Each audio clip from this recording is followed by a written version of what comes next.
ऐसे बाल संस्कार कई हैं जो हमें मिलते हैं और स्कूल्स में आने के बाद जितने भी हमारे टीचर्स हैं वो हमें अलग अलग विषयों का ज्ञान देते हैं, दिए जाते हैं ना ऐसे बाल संस्कार। और आज हमारी ये भारतीय संस्कृति है कि सभी को घर घर में भक्ति का संस्कार दिया जाता। देखो, आप जब स्कूल में आते तो स्कूल में ग्राउंड में आते हो तो सबसे पहले क्या होता है, प्रेयर होती है ना प्रेयर। फिर आपने कभी विचार किया क्या प्रेयर क्यों करते और प्रेयर हम किसको करते? अपने टीचर्स को पूछा है क्या हम प्रेयर किसको करते? हम प्रेयर उस परमात्मा को करते, उस परमेश्वर को करते। और क्या प्रेयर करते कि इतनी शक्ति हमें देना दाता, मन का विश्वास कमजोर नहीं हो, हम चले नेक रास्ते पे, हमसे भूल कर भी कोई भूल नहीं हो।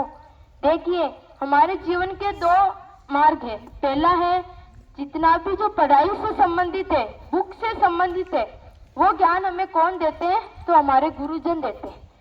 यानी फ्यूचर का ज्ञान, फ्यूचर के लिए गाइड कौन करता? तो हमारे गुरुजन करते।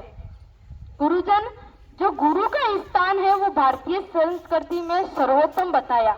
और कबीर साहब जी ने भी गुरु का स्थान सबसे ऊंचा बताया कि गुरु गोविंद दोनों खड़े कांके लागू पाए, बलिहारी गुरु आपने गोविंद दियो बताए। कि गुरु को सबसे बड़ा स्थान गुरु को ही दिया है। ऐसे गुरुजन को हम प्रणाम करते।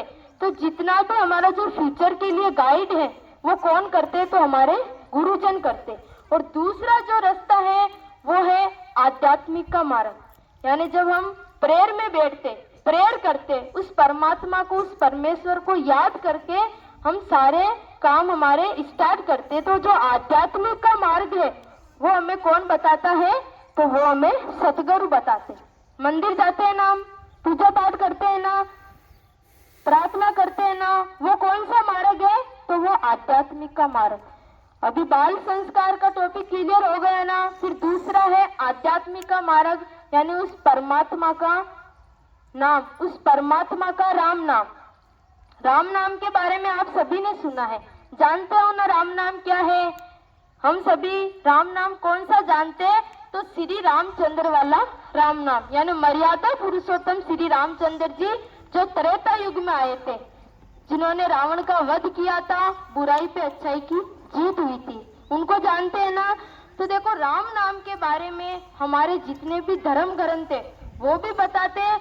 और साइंस भी राम नाम को साइंटिफिकली फैक्ट है, साइंस का भी। अभी राम नाम के बारे में हमारे जितने भी धर्म ग्रंथ है वो क्या बताते हैं? सबसे पहली बात तो है हमारे धर्म ग्रंथ कौन से हैं? आप में से कोई हमारे धर्म ग्रंथ जानता है क्या? 4 वेद, 18 पुराण, 6 शास्त्र।